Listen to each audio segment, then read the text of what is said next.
نن زموږ په معاشره کې یو وبا ده، هغه دا ده چې انسانان په خپله باندې څه نه کوي، په خپله تعلق نه جوړوي، په خپله نیک عمل نه کوي.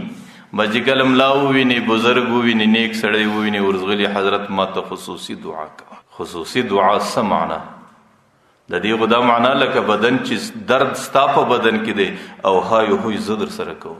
ټیک د دعا کېدلی سي، یو بنده د بل د پاره دعا کېدلی سي، لیکن خصوصي دعا یو سړی د بل چا د پاره نسی کولی.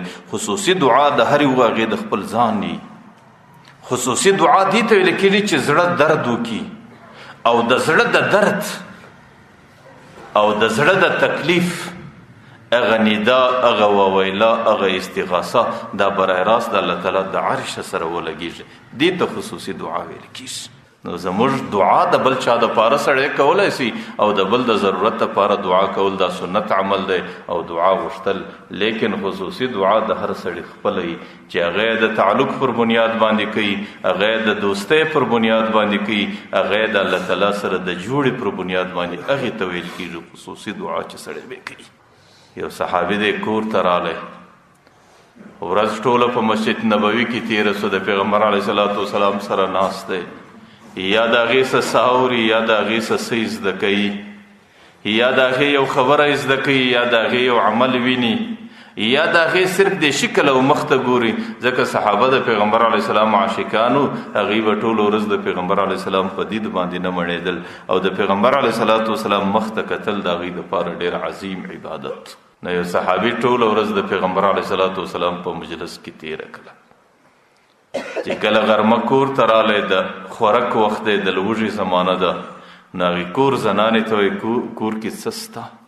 نو هغه زنانه خو یار د وختي څه لږ په غوسه ده چې مزدوري ته نه کوې، کار ته نه کوې، تجارت ته نه کوې، دکانداري ته نه کوې او ټوله ورځ په مسجد نبوي کې ناستې او غرمه چې راسې زما څه پوښتنه کوې وه کور کې څه سته؟ نو هغه زنانې د خولې څه یو څه تیزه خبره ورته ووتله. د هغه صحابي زړه دی، د ننم کور کې هم نسي کښېنستلی او دویم طرف ته کور کې څه نفقه هم نسته.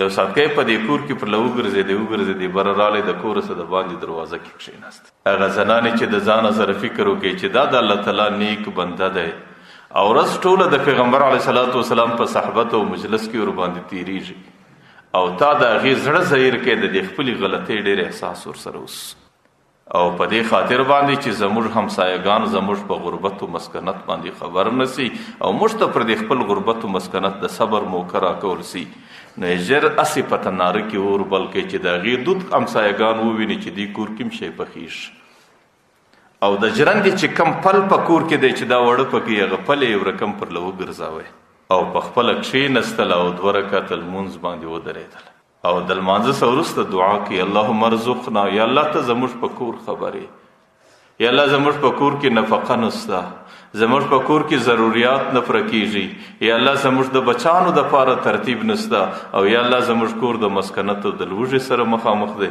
یا الله موږ ته رزق راکړه. هغې زنانې د خولې چې هغې زنانې د خولې جمله ختمه سوې نه ده، د دې تناره څه د ډوډۍ خوشبویي راولاړه سوله. هغې زنانې چې رامنډه کړل چې د تناره ته یې وکتل، هغه تنور د سرو ډوډیو ډک دی. هغې دستي ورمنډه کړل، دروازې له ورله خاوند یې در لاس ونیوی، وایي ته راسه. چې کله خاوند رالی چې ګوري د ژرندې فل ته چې وکتل چې څومره لوښې د وړو دي دا ټوله ډک دي او ژرنده پر له ګرځي او د هغې څه وړه راتویږي. هغه زنانه حیرانه سوه چې د کومې خوا څه راځي. د زنانې بې صبري ده او بې تابي ده، هغې د ژرندې پل پورته کوي چې پورته کوي د لاندې خوا نه غنم سته نه یو شی سته او چې کله یې پورته کوي هغه غنم او وړه ودرېدل. بهرحال هغه ډوډۍ یې راویستله. د صحابو ډېر ښه مزاج و، ډېر ښه عادت یې و چې کله به یو نوې خبره پیش سوله د ټولو څه مخکې به یې د هغې شراکت د پیغمبر علیه السلام سره کوی.